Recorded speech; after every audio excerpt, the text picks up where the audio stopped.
এনসিপির নেতারা সংস্কার সংস্কার সংস্কার সংস্কার বলতে বলতে বলতে বলতে ওদের মাস্টার স্ট্রোক। সনদ সংস্কার করে কি করবেন? সংবিধান বদলায় কি করবেন? সংবিধান বাংলাদেশে 17 বার পরিবর্তন হয়েছে, আরেকবার পরিবর্তন করলেন, 18 বার পরিবর্তন হবে না, গ্যারেন্টি কি? কথা বলেন। সংবিধান পরিবর্তন করে লাভ নাই, দেশ যারা চালায় তাদের চরিত্রকে সংস্কার করেন। দেশ কয়জন চালায়? মানুষ আছে 18 কোটি, দেশ চালায় মোটে 3000 মানুষ। কত? 300 এমপি, 70-80 জন মন্ত্রী, সচিব, উপসচিব, ডিসি, এসপি, টিএনও, ইউএনও, এই তো। আর কি? মানুষ আছে 18 কোটি, দেশ চালায় 2.5 থেকে 3,000 মানুষ। আমরা বাংলাদেশের মুসলমান 3 লক্ষ মসজিদ করেছি, 10,000 মাদ্রাসা করেছি, পীর সাহেবরা লক্ষ লক্ষ মুরিদ তৈরি করেছি, কিন্তু রাষ্ট্র চালায় যারা, ওই 3,000 মানুষের মধ্যে 500 মানুষও আল্লাহওয়ালা বুজুর্গ চরিত্রবান নামাজি দিতে পারি না। সত্য? প্রত্যেকটা দলে কিছু ভালো মানুষ আছে, নাই? প্রত্যেক দলে। তা আপনি তো দলের বাইরে ভোট দিবেন না, আপনি একটা কাজ করেন, আপনার দলে যে লোকটাকে ভোট দিবেন দেখেন তার ঈমান ঠিক কিনা, নামাজ পড়ে কিনা, দুর্নীতি বাদ দিছে কিনা। আমরা যদি প্রত্যেক দল তাদের ভালো মানুষগুলোকে ইলেক্টেড করতাম, নির্বাচন করতাম, তার সংস্কার লাগতো না, দেশের রং বদলায় যেত। ঠিক? তাহলে এটা আমি কোন দলকে জিতাবো, কাউকে হারাবো, এইরকম নোংরামি আমার নাই। আমার দৃষ্টিতে প্রত্যেক রাজনৈতিক দলে কিছু ভালো মানুষ আছে যারা দুর্নীতিমুক্ত, নামাজ পড়ে, মোটামুটি শিরক কুফর করে না, আছে না? প্রত্যেকটা দল। আমি তো মনে করি পশ্চিমাদের নির্বাচন পদ্ধতি আমাদের বদলানো দরকার। এই পদ্ধতিটা কাফের মুশরিকদের না? কথা বলে না তো। ওজরের সময় কাফের মুশরিকদের পদ্ধতি নেওয়ার নিয়ম কি? রাসূলুল্লাহ সাল্লাল্লাহু আলাইহি ওয়াসাল্লামের আদেশ, খালিফুল ইয়াহুদা ওয়ান নাসারা, ইহুদি খ্রিস্টানদের বিরোধিতা করো, হুবহু তাদের মতো কোনো কাজ করা যাবে না। তা আমরা ইলেকশনটা বদলাইলাম না কেন? আমরা তো পারতাম আগে দলীয় ফোরামে সিলেকশন কি, আর সিলেকশন করবে কেমনে? যে সবচেয়ে বেশি টাকা দেয় দলকে, সে নমিনেশন পায়।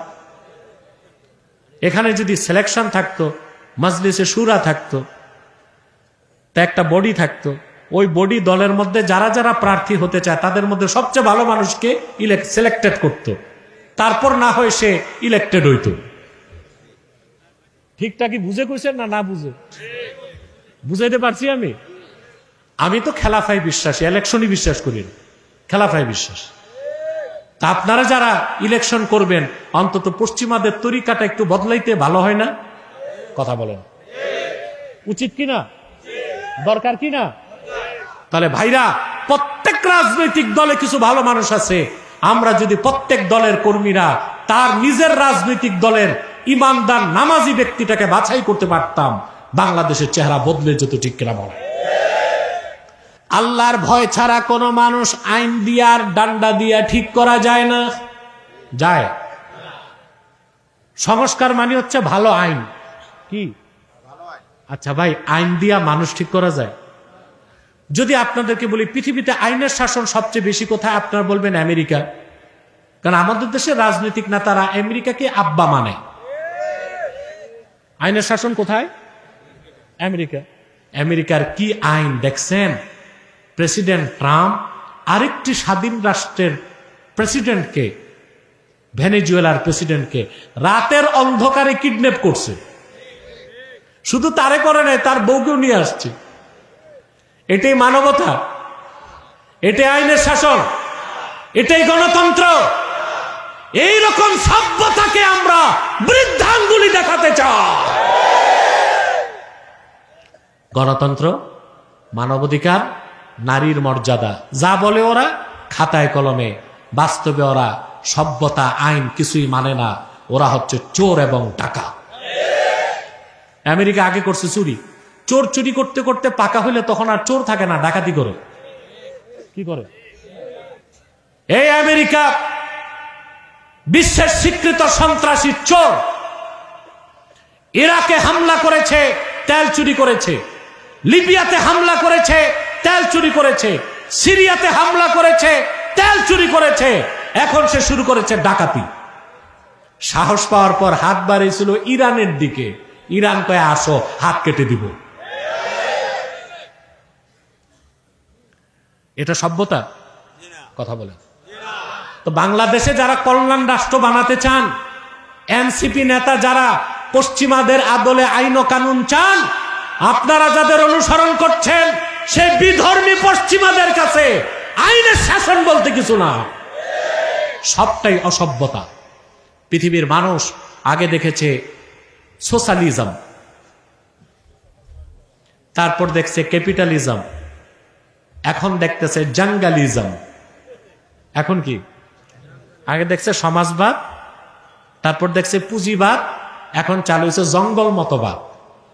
রাতের অন্ধকারে বেটা বৌনিয়া ঘুমায় আছে, ডেল্টা ফোর্স যাইয়া ভুম ভাং ফুটায়া সব মানুষ মাইরা তাই না হেসরা, এই বেটা চোখ মুছার টাইম পায় নাই, তার বউ কাপড় পরছে কিনা তাও জানি না, এগুলো টেনে হেচড়ে হেলিকপ্টারে উঠায়া আমেরিকায় এনে কারাগারে বন্দি করে দিচ্ছে। এই হচ্ছে পশ্চিমাদের সভ্যতা। আল্লাহর কোরআনের বাইরে কোনো আইন নাই, কোরআন সুন্নাহর বাইরে কোনো আদর্শ নাই, যা আছে সভ্যতার মোড়কে অসভ্যতা। ঠিক কিনা? আইন দিয়ে মানুষ ভালো করবেন? মানুষকে ভালো করতে হয় তাকওয়া দিয়ে। সুবহানাল্লাহ। আল্লাহ রাব্বুল আলামিন কোরআন কারীমে তাকওয়ার ব্যাখ্যায় বলেন, فَأَمَّا مَنْ طَغَى وَآثَرَ الْحَيَاةَ الدُّنْيَا فَإِنَّ الْجَحِيمَ هِيَ الْمَأْوَى।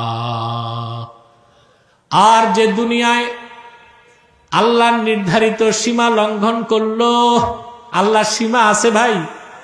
আরে জোরে কও না কথা, আছে? সুবহানাল্লাহ। সহিহ বুখারীর হাদিস কিতাবুল ঈমানে এসেছে, আল্লাহর হাবিব সাল্লাল্লাহু আলাইহি ওয়াসাল্লাম ইরশাদ করেছেন, আলা ওয়া ইন্না লিকুল্লি মালিকিন হিমা, আলা ওয়া ইন্না হিমাল্লাহি মাহারিমুহু। সাবধান জেনে রেখো, এই দুনিয়ায় প্রত্যেক রাজা বাদশার সীমানা আছে। আল্লাহর জমিনে আল্লাহর বান্দাদের জন্য যা কিছু আল্লাহ হারাম করছেন ওগুলো আল্লাহর সীমানা। আল্লাহর ভয় যার অন্তরে আছে সে কোনোদিন আল্লাহর নির্ধারিত সীমানা অতিক্রম করবে না। সীমা আছে না? কথা বলেন। আল্লাহ বলছেন বিয়ে করো 4টা, না পারলে 1টা। সীমা দিছেন ওয়ালা তাকরাবুজ জিনা, জিনার কাছে যাইবা না। আল্লাহ বলেছেন কুলু ওয়াশরাবু, খাও পান করো।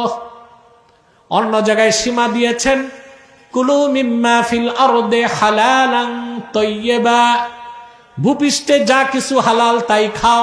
সুবহানাল্লাহ। সীমা আছে? কাফের মুশরিকের সীমা আছে? নাই। ওরা গরু ছাগল ভেড়া বকরিও খায়, কুত্তা শুয়োর বানর সব খায়, সাপ কেঁচো জোক কি আছে কি না খায়? চাইনিজরা দেখেন না, সব খায়। কোরিয়া আর চায়না যেগুলো খায় এগুলো মানুষের কাজ না, অখাদ্য কুখাদ্য সব খায়।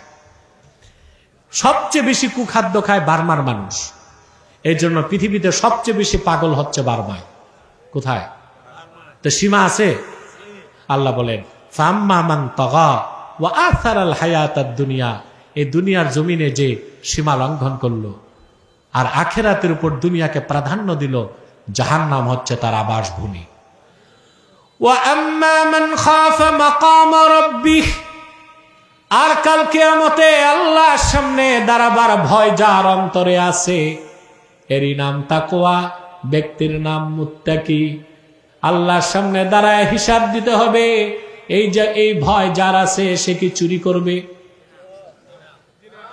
জিনা করবে, নামাজ ছাড়বে, ঘুষ খাবে, দুর্নীতি করবে? কার ভয়তে করবে না? সুবহানাল্লাহ। কারণ সে জানে প্রত্যেকটা ভালো কাজ তাকে দেখানো হবে, খারাপ কাজও। এটা বিশ্বাস করেন? আল্লাহ তাআলা বলেন, ইয়াওমা তাজিদু কুল্লু নাফসিম মা আমিলাত মিন খাইরিন মুহদারা ওয়া মা আমিলাত মিন সু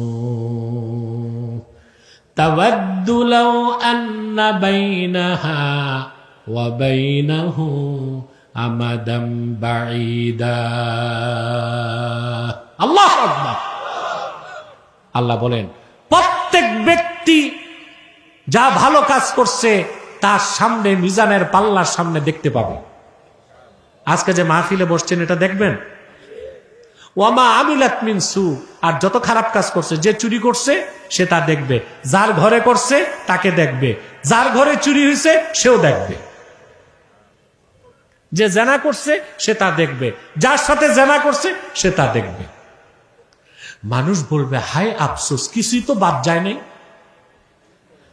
আফসোস করে মানুষ বলবে, তাওয়াদ্দু লাউ আন্না বাইনাহা ওয়া বাইনাহু আমাদাম বাঈদা। সে বলবে, আহা, নেক কাজগুলো দেখতে তো ভালোই লাগে, গুনার কাজগুলো যদি আমার থেকে দূরে সরতো। কিন্তু সেদিন আর করার কিছু থাকবে? ওয়ালাকাদ কুনতা ফি গাফলাতিন মিন হাযা ফাকাশাফনা আনকা গিতাআকা ফাবাসারুকাল ইয়াওমা হাদীদ।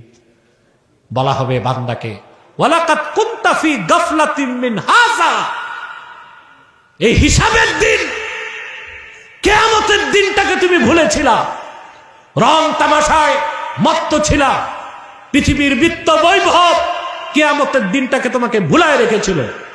আজ আমি পর্দা উঠায় দিলাম চোখের, তাকায় থাকবে মানুষ, দুই চোখ লোহার মতো শক্ত হয়ে যাবে, চোখের পাতাটাও নড়বে না। এই বিশ্বাস আছে? এটাই তো তাকওয়া। এটা যার অন্তরে থাকবে। চুরি করবে? গুনাহ করবে?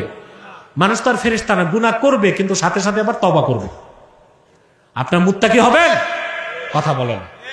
তা আজকে কি শিখলাম? শুধু মুমিন মুসলিম হলে চলবে না, মুত্তাকি হতে হবে। আর মুত্তাকি হতে হলে আমাদেরকে ঈমান আনার পরে সকল শিরক কুফরকে বাদ দিয়া অন্তত 5 ওয়াক্ত নামাজ আদায় করতে হবে, আর হারাম কাজগুলো ছাড়তে হবে। ঠিক কিনা বলেন? পারবো তো ইনশাআল্লাহ? সবাই আল্লাহ আমাদেরকে কবুল করুন, মঞ্জুর করুন।